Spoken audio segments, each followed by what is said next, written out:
I love that you gave him an A-. Most people seem to be giving him really good grades. But when I looked at your mock right before, you had Haskins falling as low as 24, and you didn't have Sweat, I don't think, on the board, and I'm sure because of the heart concerns. So I figured you wouldn't be as high on it. Yeah, I mean, to me, I kind of separate like scouting reports and mock drafts. I mean, I had DWAYNE as my number 18 overall player, and I had Sweat as my number 12 overall player. So, number 18 player as a quarterback going 15th, I have zero problem with that, especially when it had been rumored, hey, they, he might go higher. With that mock, I really didn't know how to, you hear things for the draft. I'd heard the Raiders obviously were one of the teams that liked Haskins, so I thought, how am I going to make this work? I don't realistically think they're taking him at 4. I didn't, I actually had, this is a funny story, I had Daniel Jones at 6, and I think Rashawn Gary at number 17.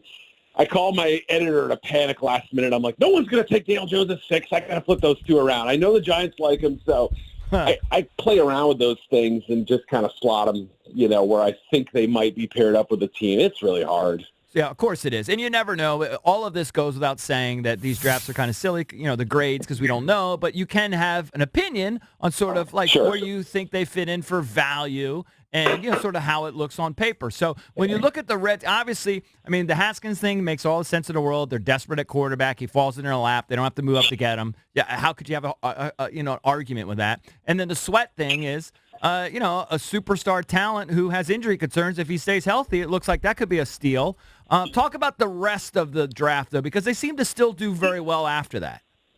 Well, Terry McLaurin was one of my favorite players to kind of watch in Mobile at the Senior Bowl. And, you can't help but watch Ohio State. They're on here. I'm in Big Ten country. You wake up, watch football. They're usually one of the first teams you see. But, he was kind of lost in the shuffle a little bit to a certain extent until, he kind of went on a run there. I mean, he ended up catching like 11 touchdowns last season. You look at the Buckeyes depth chart at wide receiver, and, they have incredible talent there. So I respect the fact that this kid worked his tail off for like 3 years, trying to wedge his foot in the door as a receiver, making his mark on special teams. He's probably one of the 5 best special teamers in the country last year.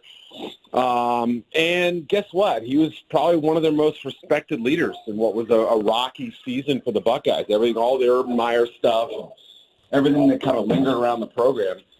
McLaurin was a guy who really, led that group. So I really liked him. He stood out in Mobile, and he was one that I was keeping an eye on. I wrote this in my grades.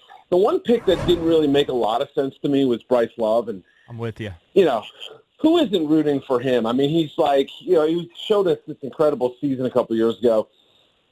But for a team that has got age and injury questions at running back, like every guy on the roster, again, this is where fit matters. Bryce Love could have gone one pick later to a different team, and I would have liked it more. So, you know what I mean? It just seemed like a luxury pick to me, and they don't quite have that luxury yet. Yeah. So you look at the rest. I mean, they get the 2 inside the interior offensive linemen, I think, who are going to help, and Ross Piersbacher, who's probably a guard center type. The same with Wes Martin. So, competition inside. Another one I really liked. I mean, Kelvin Harmon was a steal in the 6th. I don't know how they got him there. Maybe I don't know how to evaluate receivers, but Cole Holcomb is a good little player. I think you guys are going to be pleasantly surprised with what he offers, and a little depth between the two Fosters, and good special teams player as well. I bet you, I could see him leading the team in tackles in the preseason. You know what I mean? Like that kind of a player where you guys watch him in camp and maybe he's playing some fourth quarters in those games, but he's super athletic. Like, he's a white guy. We call him sneaky athletic, right? Right. But he's just active. He's always around the football, and he's a fun player to watch. So, Eric, getting back to the Haskins-Jones thing, you said you had Jones going 6, and when you talk to people, what were the comparisons? Like, what was the knock on Haskins versus Jones? Because the narrative is that the Giants reached because they're desperate for a quarterback, and you had the Cutcliffe Manning connection, so that's the reason they went Jones. But when you talk to people, what were the comparisons of those two guys in particular? Yeah, they're style-wise, they're pretty different. I mean, I think what being coached by David Cutcliffe affords you is that you're going to be mentally sharp from the day not that other quarterbacks aren't, but I mean, he's got a pretty demanding system. Other protections with reads and everything, and it's a pro-style progression, 1, 2, 3, 4, that sort of thing, and you see Jones going through it. I mean, he shows elements of being a good quarterback. There's no doubt about it. And his wide receivers dropped 1 billion passes last year. His offensive linemen were terrible. I mean, it was shocking that Duke was a bowl team, and I think it was a big part of that. I really do. He got hurt. He suffered a broken collarbone. I mean, you come back from that in 3 weeks and play not terribly. And the bowl game showed, okay, once he gets healthy, he's going to be good. I just never in my wildest dreams thought he was worth a top 10 pick when I was done watching him at the Senior Bowl, when he was playing next to Drew Lock every day in practice. Mm-hmm. I thought Drew clearly was better. Mm-hmm. And when you watch DWAYNE, it was only one season of starting, but you saw a poise and a maturity that you don't see in young quarterbacks very often. And by the end of the year, once he learned how to kind of move around in the pocket and get those light feet, step up, make throw. The Northwestern game is like brilliant quarterback.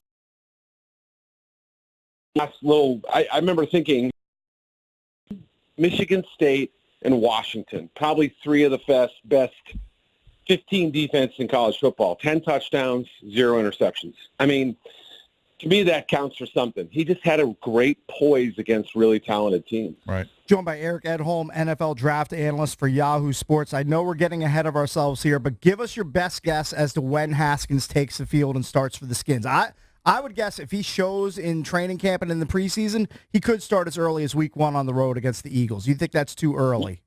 Yeah, no, I think that's very realistic. I never, is it nice to have Case Keenum on board? Sure, but unless there's some sort of setback or you feel like, okay, there just isn't enough common ground between what he learned at Ohio State and what he's learning here. I mean, there's an overlap, but mesh and levels and all those concepts that you see, I mean, they're very similar to what Jay Gruden runs. I mean, I don't know that it's 1 for 1, but I mean, there's some overlap. So unless he just, has some kind of setback or just throws a lot of picks in camp or has just a bad feel for dropping for center or something like that, I think it's week 1. Wow. I really do. Wow. I heard Trevor he kind of fell into their lap. Eric, I heard Trevor Maddich talk about this yesterday, and I thought he made a really good point. And we kind of been battling back and forth in this room on when to start him. And like you said, nobody knows how quickly he can pick it up. But he said that the one thing you want to avoid with Haskins is rushing him, and then he feels like he has to get rid of the ball really quick because then it's hard to get that out of your mind, right? So that's why he said let's bring him around slowly. Maybe it's week 6, week 8, who knows? But I think if you start him week 1 just because he's your 15th pick and you feel like you have to get him some experience, that could set him back. It could. It could, absolutely. Yeah. But I also look at the landscape here and say, I mean, would it be nice to be able to, start Keenum and you go, okay, you're 2 and 3 and the offense is struggling a little bit now, you bring him in. Yeah, obviously you want to avoid a slow start, but would it be nice to have the luxury of doing that? Yeah, but, I mean, Jay Gruden is already the longest tenured head coach in the Daniel Snyder era, which is crazy to think about. But, I think it was pretty clear, just sort of reading between the lines, that, first of all, his comment pre-draft, I need players to step in right away. We need our first-round pick, which they only had to assume they had 1 when they drafted DWAYNE. He's got to play right away. That was what the pre-draft message was, and I don't think that was just smoke. I really think that they really believe that. And Gruden's fighting for his job. I think he's going to put the best player out there, and I think that's why he didn't want Haskins. That's why originally he didn't want Haskins. Right. You know what I mean? I understand, but I think when the bullets start flying, I really think he's going to be the best quarterback. And Case isn't terrible. I don't want to make it feel like I think he's awful, but I don't know. I just have a feeling it's going to be if not week 1, very early.